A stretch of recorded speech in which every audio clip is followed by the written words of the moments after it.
A questão do Flamengo não me parece ser um problema de treinador, né, o Mauro? Ou sim? Boa noite. Eu não acho que o problema pareça ser primeiro o treinador. O problema do Flamengo é uma estrutura que está ruindo. Aí não tem treinador que dê jeito. Nenhum treinador dá jeito num cenário como esse. É um problema que se arrasta há muito tempo. Hoje eu fiz um texto, inclusive, lá no blog, bem detalhado sobre a crise política até do Flamengo, um clube rachado politicamente, o presidente cada vez mais isolado, perdendo o apoio, incapaz de fazer uma boa administração do departamento de futebol, desde que assumiu o comando desse setor, né, com o afastamento do Flávio Godinho, que era o ex-vice de futebol, então ele ficou à frente. Pôs agora há 5 semanas um outro vice-presidente de futebol, que ainda está tateando no escuro, chegou agora, não teve nenhuma decisão importante que tenha sido tomada por ele. E um ambiente de permissividade, de falta de cobrança, de pouca competitividade, de tolerância com a derrota. Alguns vídeos, inclusive, eu pus no Twitter também, retuitei, flagrantes da transmissão da televisão de ontem, que alguns torcedores gravaram e disponibilizaram, que são bem marcantes.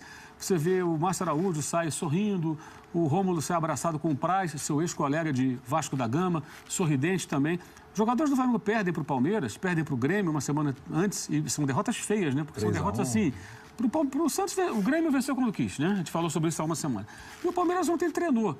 Não fosse a renda, né? Que é muito interessante, né? Com o público que enche ali não lotou, mas tinha 27 mil pessoas, né? No Allianz Parque. Para poupar o gramado, está castigado, poderiam fazer o jogo no CT, que foi um treino, gente. Foi um treino. O Palmeiras treinou ontem, o Palmeiras não jogou contra o Flamengo. Foi mais fácil ainda do que o jogo contra o Grêmio, que o Flamengo ainda chegou a fazer 1-0 e perdeu rapidamente. Ontem foi um treino. O Flamengo é um time totalmente inofensivo, desorganizado. Tem, evidentemente, uma participação do técnico.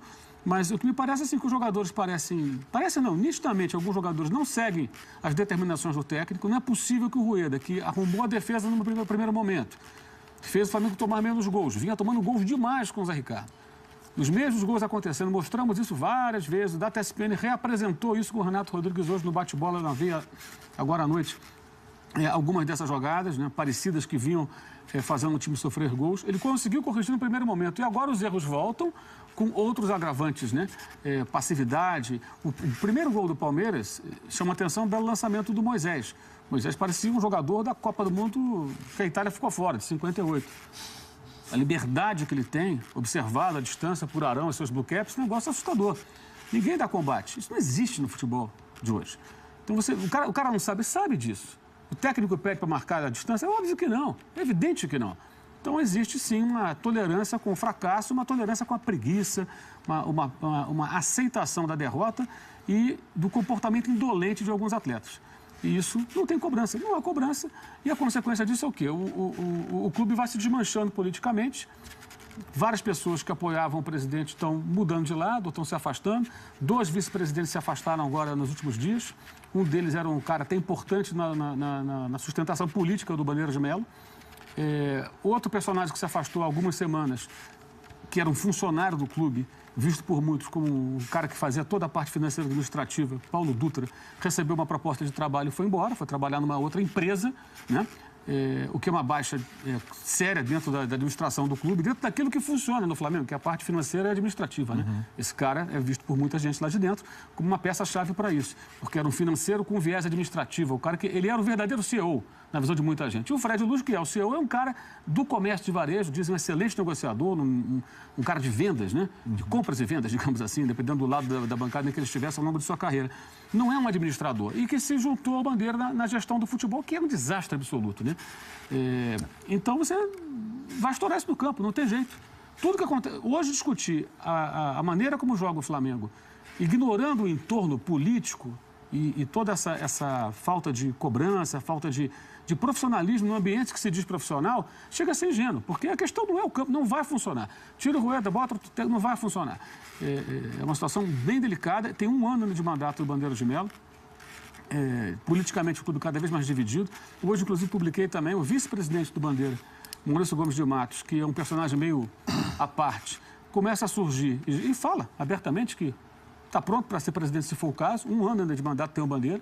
E ele surge como, num primeiro momento, não sei se terá força para isso até lá, como uma espécie de agregador de 2 alas, né? Que houve uma cisão lá atrás, né? E tem uma foto que é muito simbólica, que também está lá no blog. Os colegas da UOL publicaram primeiro, que é bem interessante. São caras dos dois grupos que se separaram, juntos, alegres, sendo fotografados no casamento da filha do vice-presidente do Flamengo, que é o cara abaixo do Bandeira de Melo. Ou seja, aquilo ali não é porque foram ao casamento, tiraram uma foto que os caras estão juntos. Os caras começam a se falar novamente, começam a se reaproximar e aquela foto é o símbolo disso tudo. E o Bandeira não está na foto. Não sei se chamaram ele para o casamento. Mérito para a direção do Flamengo, porque soube resolver um problema ali, aquela lacuna, Tarde demais, né? Não, tudo bem. Deu uma Copa do Brasil porque não tinha goleiro. A Libertadores também. Na verdade, a diretoria do Flamengo é culpada do Flamengo ter perdido nos pênaltis. A chance de ganhar nos pênaltis ela não existia, se sabia antes, porque o Flamengo não tinha goleiro. Não tinha goleiro porque não procurou um goleiro. E não procurou um goleiro porque não quis. Então, porque, inclusive, internamente, o departamento de futebol, o presidente / vice-presidente foram cobrados por outros integrantes da diretoria várias vezes. Por que não se contrata um goleiro? Não, confiamos em Muralha. Muralha não é confiável. O outro é um reserva, o meu reserva é um menino. Não, confiamos nos dois. Essa temporada, e aí bateu um desespero. Ou seja, não que o Flamengo fosse vencer a Copa do Brasil, mas o Flamengo perdeu uma falha do Thiago, a chance de sair com vantagem no Rio de Janeiro. E o Muralha, todo mundo viu como é que ele se comportou nos pênaltis. Não tem dúvida que... A culpa aí não é do Thiago, não é do Muralha, não é do Rueda. A culpa é do Bandeira de Melo, do Rodrigo Caetano e do CEO Fred Luiz. Agora, o Flamengo tem um problema sério que é a falta de... É até repetitivo falar isso, a gente fala quase toda semana, mas é quase que obrigado, porque a situação se repete, é o feitiço do tempo. Mas... O dia da marmota. O dia da marmota. O que ocorre é que o time do Flamengo é um time que tolera a derrota, que é um time realmente banana. A banana é o símbolo disso tudo, não é por acaso. Por quê? Perdeu para o Grêmio. Tá tudo bem. Não ganhou do Vasco, o jogo que era para ganhar. Aí o Diego fala, não, demos o nosso melhor. Aí ontem você vê a saída de campo, o Marcelo está abraçado com o Jean, está rindo. Eu acho normalíssimo abraçar o companheiro, cumprimentar. Mas tem um mínimo de cuidado. Será que o torcedor que está com a televisão ligada, vendo o cara sair de campo, ele está rindo? De repente tem um vascaíno do lado dele rindo. Se você estiver no bar tomando uma cerveja, o time dele tomou um sacode. Pode ter um tricolor, um botafoguense, o vascaíno rindo. Dele ele não está rindo. O torcedor do Flamengo não está rindo. Aí o Rômulo está abraçado com o Praz, os dois tiveram grandes momentos do Vasco da Gama, abraçado e rindo. Será que o torcedor do Flamengo que viu o Rômulo rindo estava achando engraçado? Como é que o jogador consegue sair rindo depois de tomar um sacode de 2-0 que não foi mais, porque o Palmeiras não teve fome no segundo tempo? Por que tá rindo de quê, amigo? Nós vimos outro dia na Premier League o nosso gloriosíssimo Alex Sanches ser substituído, o Liverpool metendo 4-0 no Arsenal e ele rindo. No banco, a gente destacou isso aqui na transmissão e tudo. Coloquei até no Twitter. Lá, tá rindo do quê, meu camarada? Tá tomando de 4-0, tá rindo. Saiu, sentou no banco, ficou rindo. Isso é absurdo. Isso é falta de respeito. Então, mas você não acha que isso é mais... Por que isso acontece? Talvez seja mais difícil de resolver, Mauro. Jogador que perde no Liga, sai de campo rindo. Craque do time que acha, não, fizemos o nosso ideal, é poupado quanto o Grêmio, ninguém sabe por quê, mas viaja para jogar para a seleção. Na seleção tá bom, no Flamengo não tá. É guerreiro dopado lá no Peru, aí o Flamengo fica sem um jogador. Voltou hoje a treinar. Vai para o Peru, fica no Peru, está lá resolvendo a vida dele. Quem paga o salário? Quem que resolve isso? Quem é que cobra esse negócio? Por que Rafael Vaz joga no Flamengo? A pergunta que pode ser feita a cada jogo. Por que o Rafael Vaz, tecnicamente, não tem a menor condição de jogar no Flamengo? Ontem você ficou claro mais uma vez. Essa barca que pode sair agora já está atrasada, essa barca. Muito atrasada. Por que o William Arão é titular absoluto do Flamengo? Tecnicamente não é mau jogador, infiltra, faz gol, mas por que ele apresenta tantas deficiências e continua no time? Não sai do time. O pior é que e por aí vai. O pior é que... Importante você falar isso, porque assim, tem um papo aqui do presidente do Flamengo, o pessoal do Globoesporte.com, até imprimi aqui. Rafael Zarco. Isso, obrigado, Mauro, obrigado. Porque assim, me chama a atenção o seguinte, diz aqui na matéria, que o presidente deixou no ar que muita coisa pode mudar para 2018, no caso de novos fracassos nas missões que restam na temporada.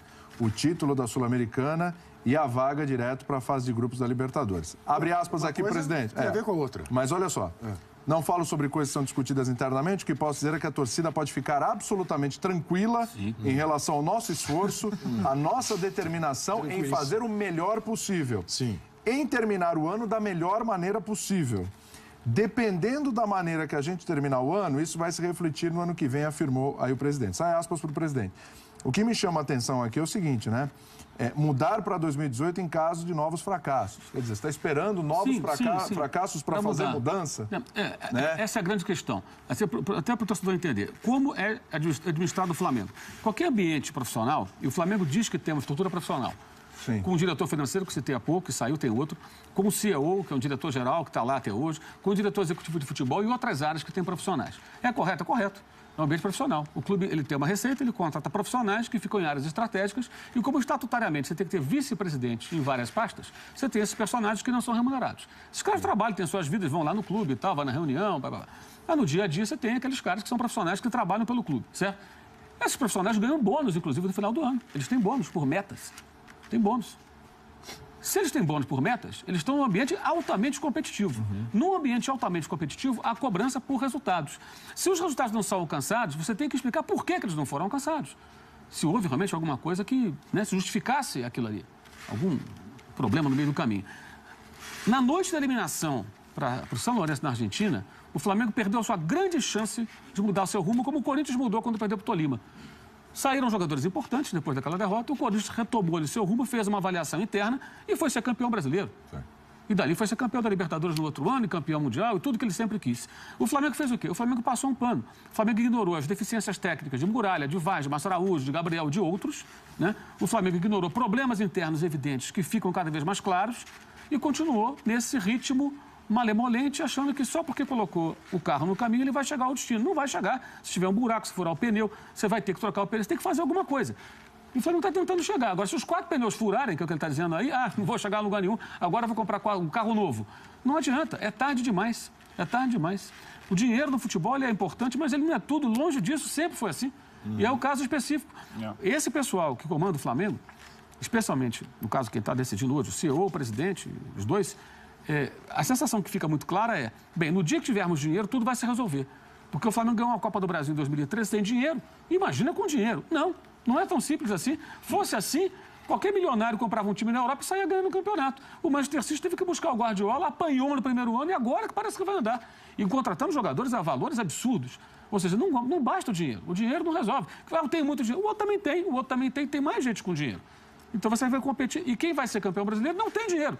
Que é o Corinthians, está na bica para ser campeão. Por quê? Porque apresentou outras qualidades, embora administrativamente seja um desastre. Mas no seu departamento de futebol vai muito bem com o técnico, os jogadores, a comissão técnica, que fazem um grande trabalho dentro do possível. Então, ali o Flamengo perdeu a passada. E essa frase, ela dá um sinal.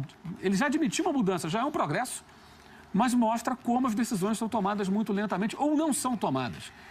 Então, é muito contraditório. O ambiente é profissional, temos profissionais, mas não existe uma cobrança.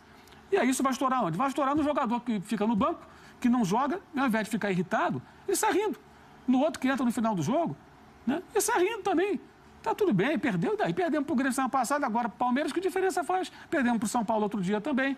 Então, Mauro, mas acho que essa é a dúvida que se coloca. Perdeu porque todos os jogos em São Paulo esse ano, exceto do Corinthians, porque anularam um gol do Jô. Senão provavelmente teria perdido. Perdeu para o São Paulo 2-0 no primeiro tempo, Palmeiras 2-0 no primeiro tempo, Ponte Preta 1-0 no primeiro tempo, Santos virou o jogo no segundo tempo, perdeu para o Santos da Copa do Brasil, quase foi eliminado. O Flamengo perdeu todos os jogos, exceto o Corinthians, repito, quando teve um gol mal anulado, era para ser 2-0, dificilmente viraria. Depois quase virou o jogo no final, o Diego perdeu o gol, mas o cenário do jogo era outro. Há 11 jogos que o Flamengo não ganha em São Paulo. Não, o Flamengo não ganha do Corinthians em São Paulo. Não ganha há 11 anos não ganha do Corinthians em São Paulo. Mas há 11 jogos seguidos. Agora, Flamengo e Palmeiras, o Flamengo não pode deixar o Palmeiras portar a bola à vontade sem fazer nada, tem que fazer alguma coisa. O Arão tá nem ligando, ele quer portar a bola no pezinho dele.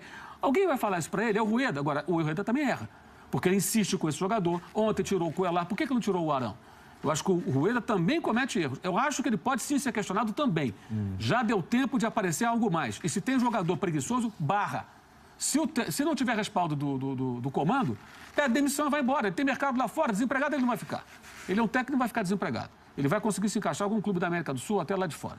Ou uma seleção dessa aí, tem um monte de seleção para a Copa do Mundo, de repente até pinto. O Balsa roubou uma boca, ele não vai arrumar? O Balsa pulou de galho em galho até que conseguiu chegar na Copa. Ele vai em algum lugar, ele vai chegar. Então, o Balsa não tem a qualidade do Rueda. O Rueda... São estrangeiros. O Balsa é um técnico. Mas é um perfil diferente.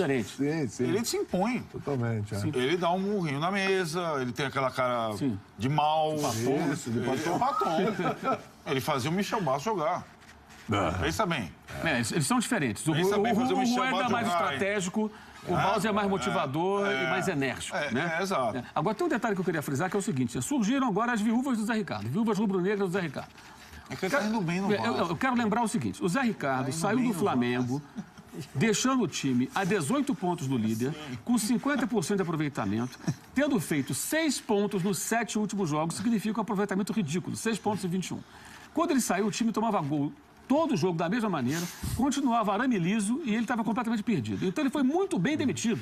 Deveria ter sido demitido antes. Eu mesmo que o defendi aqui alguma vez, mudei de ideia. Sim. E errei quando defendi, porque tinha que mandar embora antes e buscar outro treinador. O Flamengo está a 18 pontos no líder de novo. Exatamente, e 50% de aproveitamento. Então, não mudou nada. Por isso que eu acho que o Rueda pode ser assim questionado. Porque não sai do lugar.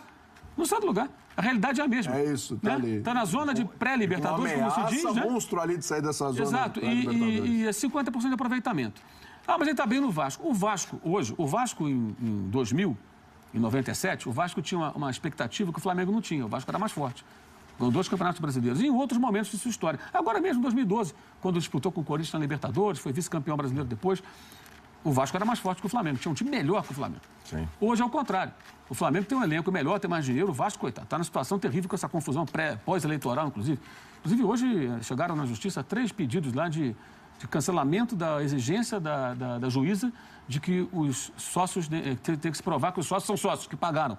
3 pedidos. Parece que vieram do mesmo escritório de advocacia, negócio assim, curioso, né? Amigos do Eurico. Sei lá, né? Deve ser amigo ou simpatizante. Mas o Vasco hoje, qual a expectativa do Vasco? Depois de 3 rebaixamentos, quando o Zé Ricardo lá chegou. Não quero cair. Meta baixa. Passar de ano com nota 5,5, 6. Está lindo. Opa. De repente dá para chegar na Libertadores ali, já tem tanta vaga na Libertadores, o Vasco começa a sonhar. Mas a meta era não cair, já alcançou. A meta no Flamengo era outra. Não é mais, mas deveria ser outra, que é ganhar. O Zé Ricardo não teve o preparo para dar esse outro salto. Quando ele vai para o Vasco, ele vai para a realidade atual dele. No futuro, pode ser, tomara que seja, eu acho até que ele tem capacidade, ele pode se transformar num técnico que brigue por campeonatos. Naquele momento não era. Então, a mudança ela foi necessária. A escolha pode até se provar ruim com o tempo do Reinaldo Rueda, mas não adianta ficar torcendo. Ah, se ficasse o Zé, não ficasse, ia continuar uma porcaria que estava horrível. Estava horrível. E não era só culpa do Zé. Era culpa do Zé e de quem o chefiava, que não soube cobrar do Zé. E ser duro, que nem naquele filme Moneyball, acho aquele exemplo ótimo. Sim. Quando o Brad Pitt, que é o campeoníssimo lá que negocia jogador, ele chega pro técnico e fala, trouxe um novo, você não lembra, eu não entendo nada de beisebol, desculpa.